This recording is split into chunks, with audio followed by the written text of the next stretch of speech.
A man considered in the running to become Indonesia's next president is former governor of Jakarta, Anies Baswedan, and it's a delight to welcome him into the studio. Thank you very much for coming in. Thank you for inviting, Beverly. Lovely to meet you. Now, tell me, you've met with the Foreign Minister, Penny Wong, and also the RBA Governor, Philip Lowe. I think every Australian wants to meet with him at the moment with these rising interest rates. It is a sign that our government is taking you very seriously and your potential presidential bid. What was important about you? What did you feel was important about coming here and meeting with someone like Penny Wong, someone like Philip Lowe? Yes, indeed. I'm delighted with the invite from the Australian government to visit. And we both were neighbors, and we'll always be neighbors. And we had worked closely on many issues. And the invite here gave me an opportunity to reconnect with many friends, academia, people in government, as well as business communities, for exchange of views. We share similar challenges in the region. Give us an idea of what are those challenges in your mind? For example, we are experiencing challenges in the environmental issues. Climate change is definitely an issue that we have to tackle together. And then about growth and prosperity in the region. And then also balance in terms of stability in the region. So many of that. And it's always good to hear a perspective of our neighbors. And I truly appreciate Australia's stance on many issues that Indonesia is facing, and including, which is always repeated, the importance of having an integrated territorial in Indonesia. And Australia is repeatedly saying that we supported an integrated Indonesia, and that is important for us too. Yeah. And on the other hand, you know, we would like to see more people-to-people exchange. I think on the G2G partnership has been very strong. I think this is among the highest of all time. And then the business-to-business need to grow even further. Yes, we do, because I mean that has been a criticism of President Widodo, that the development, the potential development business-wise between Australia and Indonesia has not really cemented itself. Is that a priority for you?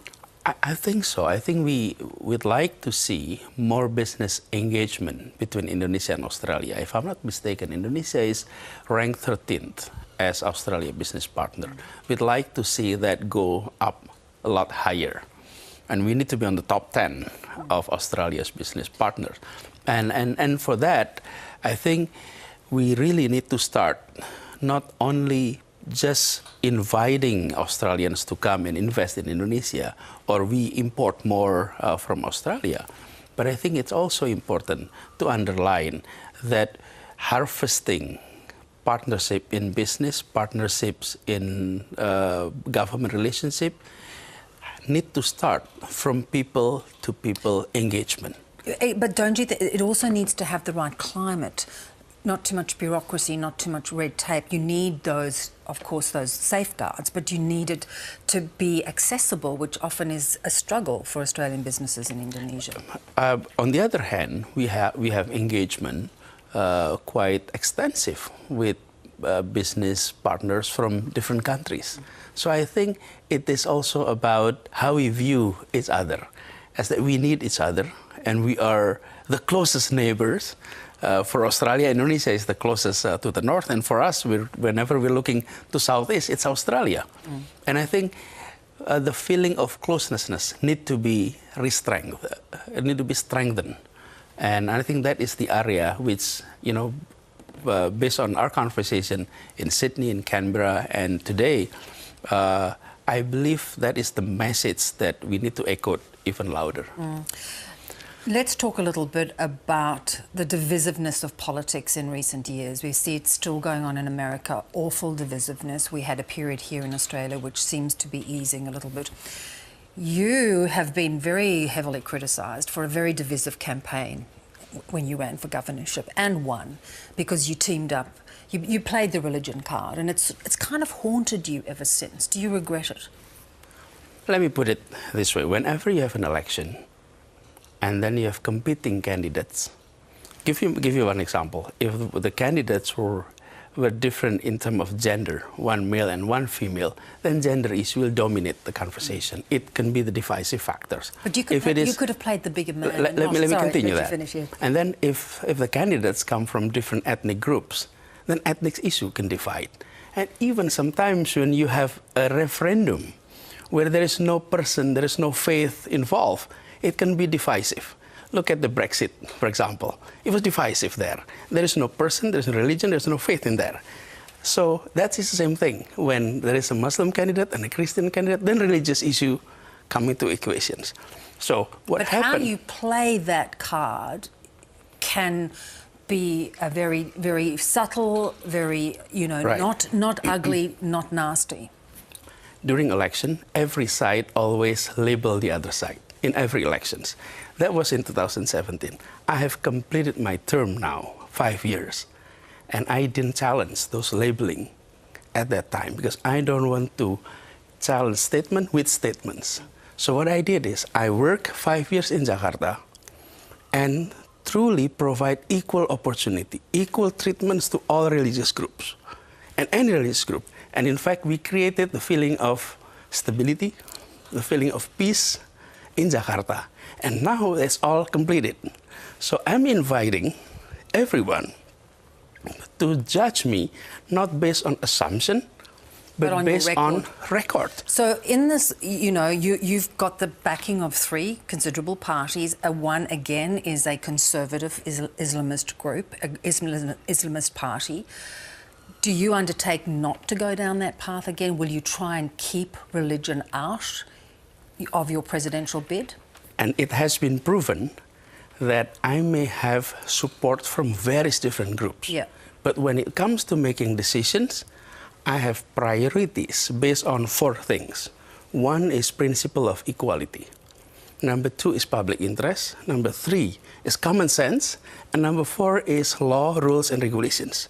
So it's not about who supported you, but how you make decision when you're in office. Yeah. And I have gone through 5 years of service, and I think we did it according to those principles. That does not automatically reflect who supported you, but the principle is reflected in the policy. So there was nothing owed to that support, is what you're saying? And that's exactly the point. Sometimes you assume that if you're supported by this group and that group, then you will be acting not according to the principle of equality, the common sense, public interest, or also rules and regulations. And I have gone through 5 years proving that we can do that. So therefore, looking to the future... Yes. What are those 4 things? How are you going to bring those 4 things into play? What are the issues you see in this coming election? It's several things. But number 1, we're happy with the economic growth that we are experiencing, despite the fact that we had serious contraction during COVID, which every country across the globe is experiencing. However, we need to improve the quality of our growth. What does it mean? It means growth is reflected in the numbers, the percentage of growth. But that does not reflect the distribution of that growth. Our economy has been centralized in Java and also northern coastal of Java especially. What we'd like to do is to expand into regions of Indonesia. So center for economic growth is not only in certain places, but in major area of Indonesia. So equality is something that we would like to address in the area of economic development, in the area of education, which matters a lot. If quality of education is happening across Indonesia, so parents don't have to send their kids to major cities in Java for quality educations. That's 2. Number 3 is healthcare system across Indonesia. So the bottom line, and this is a major hope for people across Indonesia, is that equal access to jobs, to source of economic growth, to quality of education, to quality of healthcare.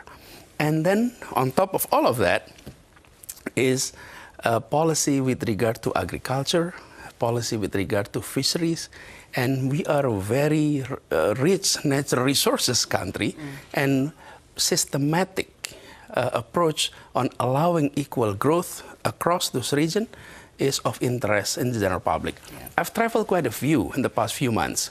I ended my term in October, and since then I travel a lot, and people were saying we're happy with the economic growth, but we would like to see more distributions aspect of that, so that household across Indonesia will experience growth the way the national level growth is being reflected in the statistics. Better send it across the board. Let's go. I want to finish where we started, and that was where you talked about balance in the region. You know, how do you feel about China's growing influence and grab for power? Indonesia has, you know, is beholden to China on a number of big projects. Is that a concern to you? Do you feel that that has been a mistake? I think we need to always pursue foreign policy based on our principles.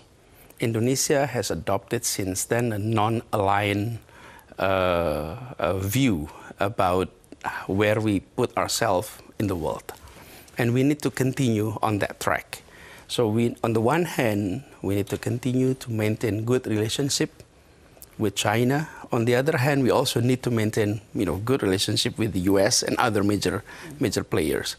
And what we'd like to see is for all parties, especially in the region of Southeast Asia, to continue upholding the fact that Southeast Asia has been peaceful for more than 50 years.